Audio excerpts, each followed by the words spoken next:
জাদুর একটা ধরন হচ্ছে শয়তান ও জাদুকরের মাঝে এক ধরনের চুক্তি, যেখানে শর্ত থাকে যে জাদুকর কতিপয় হারাম বা শিরকি কাজে লিপ্ত হবে, আর বিনিময়ে শয়তান তাকে সহযোগিতা করবে ও তার অনুসরণ করবে।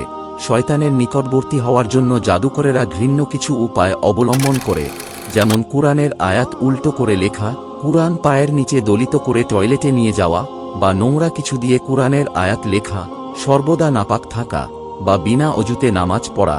শয়তানের উদ্দেশ্যে পশু জবাই করে, জবাইকৃত পশু শয়তানের নির্ধারিত স্থানে অর্পণ করা ইত্যাদি।